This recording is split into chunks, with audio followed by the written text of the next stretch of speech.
नमस्कार दोस्तों, आप सुन रहे हैं बेताल पच्चीसी की 11वीं कहानी सबसे अधिक सुकुमार कौन। गौड़ देश में वर्धमान नाम का एक नगर था जिसमें गुणशेखर नाम का राजा राज करता था। उसके अभयचंद नाम का दीवान था। उस दीवान के समझाने से राजा ने अपने राज्य में शिव और विष्णु की पूजा, गोदान, भूदान, पिंडदान आदि सब बंद कर दिए। नगर में डोंडी पिटवा दी कि जो कोई ये काम करेगा उसका सब कुछ छीन कर उसे नगर से निकाल दिया जाएगा।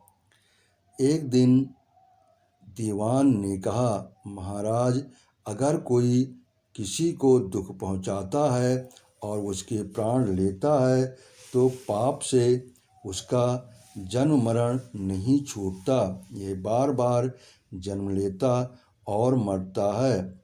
इससे मनुष्य का जन्म पाकर धर्म बढ़ाना चाहिए। आदमी को हाथी से लेकर चींटी तक सबकी रक्षा करनी चाहिए। जो लोग दूसरों के दुख को नहीं समझते और उन्हें सताते हैं, उनकी इस पृथ्वी पर उम्र घटती जाती है और वे लूले लंगड़े काने बौने होकर जन्म लेते हैं। राजा ने कहा, ठीक है। अब दीवान जैसे कहता राजा वैसा ही करता। दैव योग से एक दिन राजा मर गया। उसकी जगह उसका बेटा धर्मराज गद्दी पर बैठा। एक दिन उसने किसी बात पर नाराज होकर दीवान को नगर से बाहर निकलवा दिया। कुछ दिन बाद एक बार वसंत ऋतु में एक इंदुलेखा, तारावली और मृगांकवती इन तीनों रानियों को लेकर बाग में गया। वहाँ जब इसने इंदुलेखा के बाल पकड़े तो उसके कान में लगा हुआ कमल उसकी जांघ पर गिर गया। कमल के गिरते ही उसकी जांघ में घाव हो गया और वो बेहोश हो गई। बहुत इलाज हुआ तब वो ठीक हुई। इसके बाद एक दिन की बात कि तारावली ऊपर खुले में सो रही थी। चांद निकला। जैसे ही उसकी चांदनी तारावली के शरीर पर पड़ी, फफोले उठ आए। कई दिन के इलाज के बाद उसे आराम हुआ। इसके बाद एक दिन किसी के घर में मुसलों की आवाज़, कूटने की आवाज़, मुसलों से धान कूटने की आवाज़ हुई। सुनते ही मृगांकवती के हाथों में छाले पड़ गए। इलाज हुआ तब जाकर ठीक हुए।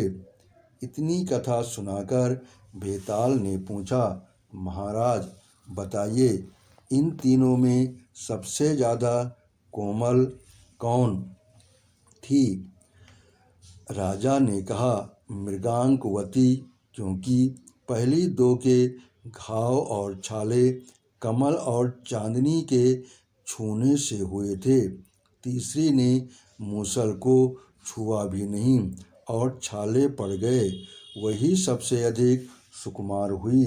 राजा के इतना कहते ही बेताल नौदो गेरा हो गया। राजा बेचारा फिर मसान में गया और जब वो उसे लेकर चला तो उसने एक और कहानी सुनाई। आपने कहानी, इसका अगला भाग आप अगली कहानी में सुनेंगे। आपने कहानी सुनी, इसके लिए मैं आपका बहुत बहुत धन्यवाद करता हूँ। आपने सब्सक्राइब किया, इसके लिए दिल से आभारी हूँ।